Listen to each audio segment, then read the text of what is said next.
Hello అందరికీ. So మళ్ళీ మీ ముందుకు నా మీల్ ప్లేట్తో అయితే మీ ముందుకు వచ్చేసానండి. సో ఇవాళ నేను ఓన్లీ పచ్చడి మాత్రమే చేసుకున్నాను అనమాట. సో టమాటో, ఉల్లిపాయలు, పచ్చిమిర్చి అంతే అండి. కొద్దిగా సాల్ట్ అనమాట. ఇవి 3 యాడ్ చేసుకొని అయితే నేను పచ్చడిని అయితే చేసుకున్నాను. చాలా సింపుల్గా ఉంటుంది అండ్ టేస్టీగా కూడా ఉంటుందన్నమాట. సో ఇంకా నేను మీల్ ప్లేట్ విషయానికి వస్తే, సో ఫైబర్ కోసం కీరా, క్యారెట్ అండ్ లెమన్, ఆనియన్ అయితే కామన్ అనమాట. సో రెగ్యులరే అనమాట. ఇంకా ప్రోటీన్ కోసం అయితే 2 ఎగ్స్ తీసుకున్నాను. దాంతోపాటు నేను చేసుకున్న పచ్చడిని అయితే వడ్డించుకున్నాను అనమాట. సో వీటన్నింటితో కలిపి కొద్దిగా రైస్ అనమాట. సో నేను ఫస్ట్ కీరా, క్యారెట్ అయితే కంప్లీట్ చేసేస్తాను. సో ఒక 10 మినిట్స్ లంచ్ చేస్తాననే ముందు కీరా, క్యారెట్ అయితే కంప్లీట్ చేసేసుకుంటాను అనమాట. సో తర్వాత ఇంకా ప్రోటీన్ కోసం ఎగ్స్ కంప్లీట్ చేసుకున్న తర్వాత ఇంకా రైస్తో కలిపి తింటాను.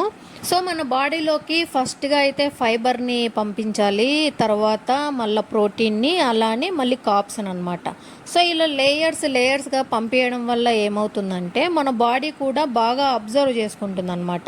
సో అందులో ఉన్న విటమిన్స్ కానీ మినరల్స్ కానీ బాడీ మొత్తం అంతా అబ్జర్వ్ చేసుకొని మనకు బాడీ వెయిట్ అనేది కంట్రోల్లో ఉండేలాగా చేస్తుంది అనమాట. సో దీంతో పాటు క్వాంటిటీ కూడా చాలా ఇంపార్టెంట్. క్వాంటిటీ మనము ఎక్కువ తీసుకుంటే సెట్ అవ్వదు అనమాట. ఆల్మోస్ట్ ఇంకా మనం కీరా, క్యారెట్ ఇవి తినేటప్పటికే మన కడుపు అనేది ఫుల్ అయిపోతుంది. సో దీంతో మనకు ఎలాంటి ఇబ్బంది ఉండదు, తర్వాత ఆకలి కూడా ఎక్కువగా అనిపిదు అనమాట.